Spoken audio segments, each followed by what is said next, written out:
Hello বন্ধুরা, welcome back to my channel Arghya lovely life. তো সকালবেলাতে একটু ছানা কেটেছিলাম বাবুকে দেবো বলে। তো বাবু বলছে যে মা আমি ছানা খাবো না। তো আমি ভাবলাম যে খাবে না বলছে, তাহলে ছানাটা কি ফেলে দেবো? তখন বলছে মা রসগোল্লা বানিয়ে দাও। এটুকু ছানা দিয়ে কি রসগোল্লা আর হবে? তো বললো যখনকে তাহলে বানিয়েই ফেলি। তো বানাবো যখন, তাই ভাবলাম যে আমার বন্ধুদের সঙ্গে একটু শেয়ার করে ফেলি। তো দেখো, আমি এই অল্প ছানা দিয়ে 3 থেকে 4টা রসগোল্লা তৈরি করব। আর অল্প সময়ে অল্প উপকরণে খুব সহজে এই রসগোল্লাটা বাড়িতে বানিয়ে নিও। শুধু ছানা দিয়েই আমি এই রসগোল্লাটাকে তৈরি করব। তোমরা পুরো ভিডিওটা দেখো এবং তারপর বাড়িতে বানিয়ে আমাকে কমেন্টে জানিও কত সুন্দর নরম তুলতুলে রসগোল্লা বানিয়ে দেখাবো। খুব সুন্দর রসগোল্লাটা হবে। তো আমি ছানাটা কেটে নিয়েছি। ছানাটা কাটার পর ভালোভাবে 2 থেকে 3 বার পরিষ্কার জল দিয়ে ধুয়ে নেব, কারণ যাতে টক ভাবটা না থাকে। টক ভাবটা থাকলে বন্ধুরা রসগোল্লাটাও কিন্তু টক টক লাগবে। তাই 3 থেকে 4 বার আমি ছানাটা এইভাবে ধুয়ে নেব।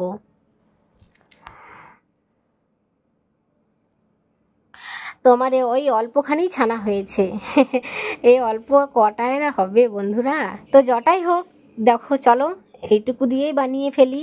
তো আমার এই অল্প ছানা, তাই আমি এরকম ছাকনা দিয়েই আমি অল্প অল্প করে নিয়ে চামচ দিয়ে চেপে চেপে পুরো ছানার রসটাকে বের করে নেবো। ছানার রসটা কিন্তু থাকলে হবে না বন্ধুরা, ভালো করে চেপে চেপে রসটাকে এইভাবে এইভাবে বের করে নিতে হবে। আর আমি তো এই অল্প ছানা দিয়েই করছি। তোমাদের বাড়ির লোক অনুপাতে তোমরা একটু ছানাটাকে বাড়িয়ে কমিয়ে নিও। তো এইভাবে সব ছানা থেকে জলটা বের করে নেবে। এই দেখো বন্ধুরা, একটু পড়ে গেল, তো ওইটাকেই তুলে নিলাম, কেননা আমার তো অল্পখানি ছানা। এটাই জানি 3 থেকে 4টি ছানা হবে হয়তো, তাই কুড়িয়ে নিলাম। তো যাই হোক, তো তোমরা বাড়িয়ে নিও ছানাটা, আর অল্প পরিমাণে একটু বেশি বাড়িয়ে নিও, তাহলেই হবে। তো দেখো আমি জলটাকে ঝরিয়ে আমি এরকম ঝুরঝুরে করে নিয়েছি। ছাকনা দিয়ে না হলেও একটা পরিষ্কার কাপড় দিয়ে একদম পুরো নিংড়েও জলটাকে বের করে নেওয়া যায়। তো আমি এইভাবে বের করে ছানাটাকে, আমি দেখো ছানার মধ্যে আমার এক ফোঁটাও কিন্তু জল নেই। এই যে দলা ভাবটা এইভাবে হাতে করে চেপে চেপে ভেঙে নেব, দলা ভাব যাতে না থাকে। তো হাতে করে যত চেপে চেপে চেপে চেপে দলা ভাবটা ভেঙে নেবে, তো তত ভালো হবে। তো দলা ভাবটা ভাঙা আমার জায়গাটা একটু ছোট হয়ে গেছে বন্ধুরা, তো তোমরা একটু বড় জায়গা নিও। তো দলা ভাবটা ভেঙে নিয়ে আমি হাতে করে ভালো করে মেশ করে ভালো করে মেখে নেবো। আর জানো তো, এরকম ছানা, এই ছানার সঙ্গে তো আমি কিছু মিশাবো না, শুধু ছানারই আমি রসগোল্লাটা বানাবো। তো তাই এখানে দলাভাব থাকলে হবে না। ভালো করে 5 থেকে 6 মিনিট এই ছানাটাকে হাতে করে করে এইভাবে মেশ করে নিতে হবে। চেপে চেপে মেশ করতে হবে, হাতে তালু করে চেপে চেপে চেপে চেপে পুরো দলা ভাব একদম গুঁড়ো করে একটা এরকম ডোয়ের মতো করে তৈরি করে নিতে হবে। খুব সুন্দর একটা ডো তৈরি হবে। এরকম করে চেপে চেপে তোমরা যত মাখবে রসগোল্লাগুলো, দেখবে যখন ফুটবে না তখন রসগোল্লাগুলো ফেপে বড় হয়ে যাবে। তো আমি হাতে অনেকটা কম সময় নিয়েই করছিলাম, তো রান্নার সময়তেই করছিলাম। তো ভাবলাম যে তাহলে শেয়ার করেই ফেলি। তো আমার হাতে বেশি সময় ছিল না, তো এটা অল্প সময়ের মধ্যে হয়ে যায়। তোমরা বাড়িতে বানিয়ে দেখো বন্ধুরা। আমার এই পুরো রেসিপিটা কিন্তু তোমরা দেখো, স্কিপ করবে না, স্কিপ করলে বুঝতে পারবে না।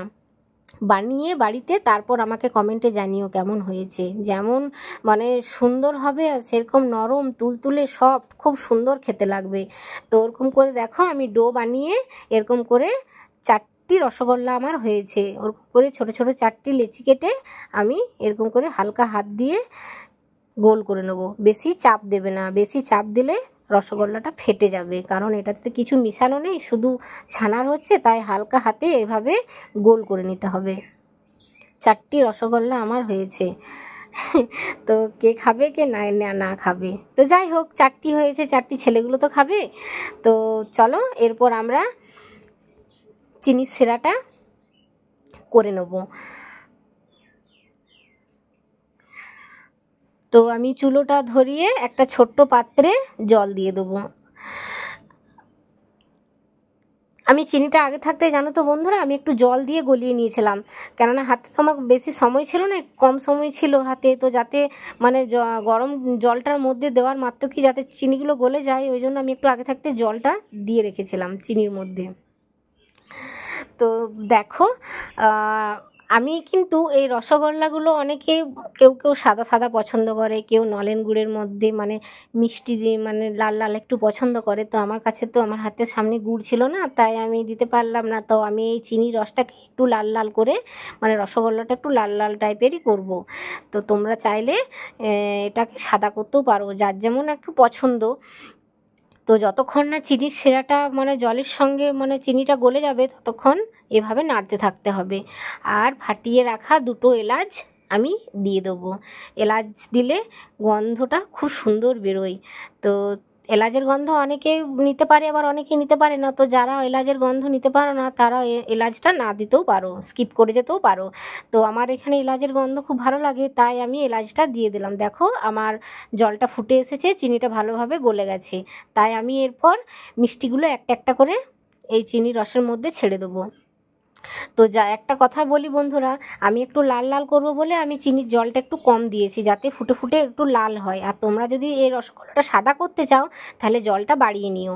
জলটা যত মানে বাড়িয়ে নেবে, তো তত তাহলে ডুবু ডুবু হয়ে রসটা তাহলে পাক খাবে না, মানে লালটা হবে না। তো চিনির পরিমাণটা ঠিকঠাক করে দেবে, মিষ্টি কম মিষ্টি করে। তো আমি ওইভাবে ফুটিয়ে নিয়েছি প্রায় 15 মিনিট। 15 মিনিট পর আমি নামিয়ে নিয়েছি। তো এই দেখো আমার 4টি রসগোল্লা এই জাস্ট নামিয়েছি, খুব গরম। আর দেখো বন্ধুরা, আমার চিনির রসটা কত সুন্দর লাল লাল হয়েছে। তো আমি বলেছিলাম একটু লাল লালই করব, তো চিনির রসটা একটু লাল লাল টাইপেরই করলাম। তো তোমরা সাদাও করতে পারো। তো খুব গরম, আমি হাতে করে ধরতেই পারছি না। তো এর মধ্যে দেখো, আমি একটু তোমাদেরকে ভাবছি তুলে দেখাই যে কতটা নরম হয়েছে। তো আমি হাতে করে তুলতেই পারছি না। তো একটু ঠান্ডা হোক, যাই হোক। তো আমি তখনই বরমশাই বাজার থেকে এলো, তো ভাবলাম যে এই দেখো কত সুন্দর নরম হয়েছে। তো তাই ভাবলাম যে ওকেই দিয়েই মিষ্টিটা টেস্ট করায় যে কেমন হয়েছে।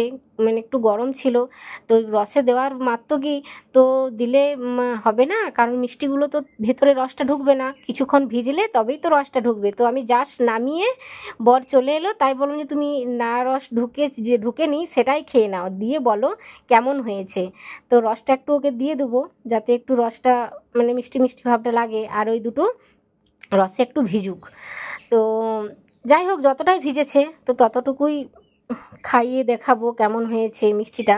কিন্তু মিষ্টিটা তোমাদেরকে চামচে করে একটু কেটে দেখাই যে কতটা নরম হয়েছে। দেখেছো বন্ধুরা, কত সুন্দর মিষ্টিটা চামচ দিয়ে মানে কাটা গেল, নরম হয়েছে, খুব সুন্দর নরম ও তুলতুলে হয়েছে। তোমাদেরকে দেখায় চিনির রসটা হাফ ঢুকেছে, আর হাফ এখনও ঢুকতে বাকি আছে, এই যে। তো যাই হোক বন্ধুরা, তো খেয়ে বলেছে খুব সুন্দর হয়েছে, তোমরা বানিয়ে দেখো।